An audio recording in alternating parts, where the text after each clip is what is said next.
Je ne m'aime pas. Que faire? C'est une question centrale dans la vie d'une personne. Chacun d'entre nous, chrétiens ou pas, est confronté à cette question. Plus qu'une question, c'est une réelle souffrance. C'est une réelle douleur. Je te propose un petit rappel. Dieu nous a créés à son image, à sa ressemblance, comme Genèse chapitre 1, verset 26 nous le dit. L'homme et la femme, en désobéissant à la directive donnée par leur créateur, dans Genèse chapitre 2, verset 16, se sont coupés de la communion avec Dieu, qui les chassa du paradis. Et voilà l'être humain qui n'a plus d'autre vis-à-vis qu'un autre être humain, qui lui renvoie la même question. Qui suis-je? Heureusement, Dieu notre Père ne nous a pas abandonnés.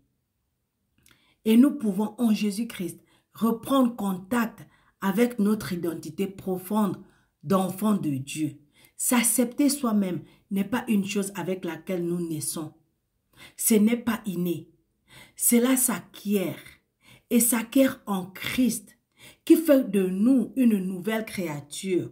À notre conversion, d'abord, le Christ nous a acceptés comme nous sommes. Celui qui vient à moi, je ne le jetterai pas dehors, comme il le dit dans Jean chapitre 6, verset 37. Il nous reçoit, oui, pas pour nous laisser dans notre misère, dans ce que nous sommes. L'acceptation n'est que le premier pas de l'amour. Elle nous entraîne dans un processus de croissance.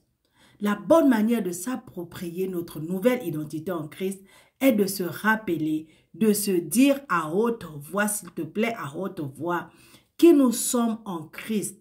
Durant des années, dans ma salle de bain, j'avais affiché les déclarations suivantes.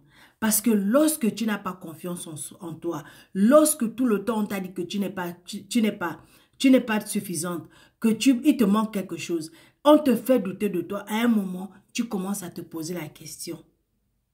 Est-ce que je m'aime? Qu'est-ce qui me manque? Qu'est-ce que les gens ne voient pas? Pourquoi les gens ne m'aiment pas? Pourquoi les gens ne m'apprécient pas? Pourquoi je ne m'aime pas moi-même? Voilà ce que tu dois te rappeler à chaque fois.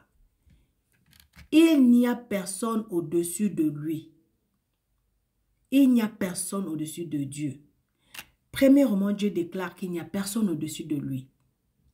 Personne ne peut détruire ce qu'il dit. Deuxièmement, Ésaïe chapitre 43, verset 4 nous dit que moi j'ai du prix à ses yeux. Jean chapitre 3, verset 16 dit, je suis importante pour lui. Dieu m'a tant aimé qu'il a envoyé son fils mourir pour moi. Psaume 139, 13 dit, j'ai quelque chose de valeur à partager avec les autres.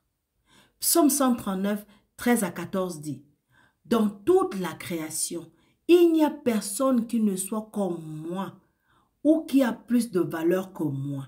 Je suis unique. Dieu m'a créé unique unique que je suis comme moi.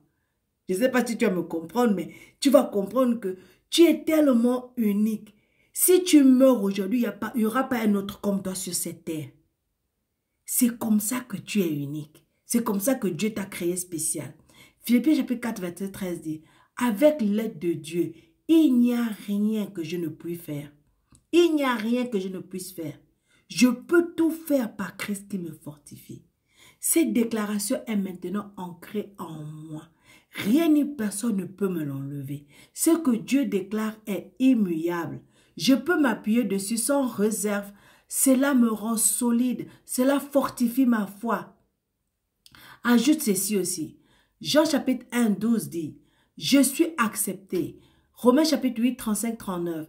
Je suis en sécurité. Je ne peux pas être séparé de l'amour de Dieu. Éphésiens chapitre 2, verset 10 me dit que j'ai de la valeur. Je suis l'ouvrage de la main de Dieu. C'est Dieu qui t'a créé et qui déclare tout ça pour toi. Il n'y a aucune autorité au-dessus de Dieu. Rien ni personne ne peut détruire cette déclaration de Dieu sur ta vie. J'aimerais t'encourager à prendre ces versets, les déclarer.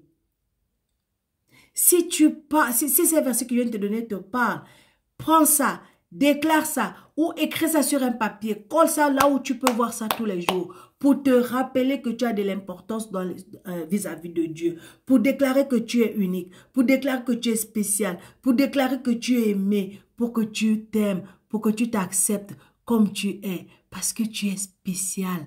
Tu es unique. Tu es aimé. Tu es chouchouté. Tu es chouchouté. Tu es joyeux. Tu es l'œuvre créé de la main de Dieu, spécialement envoyé sur cette terre pour être une bénédiction pour le monde. Alors ne te néglige pas, ne te rabaisse pas, ne te vois pas comme quelqu'un qui n'est rien, ne te vois pas comme quelqu'un qui ne peut rien. Parce que tu peux tout faire par Jésus-Christ qui te fortifie. Dieu t'a tout donné, tu as tout entre tes mains. Crois en toi, crois en Dieu, crois en Jésus, crois en son sacrifice pour toi et abonne-toi.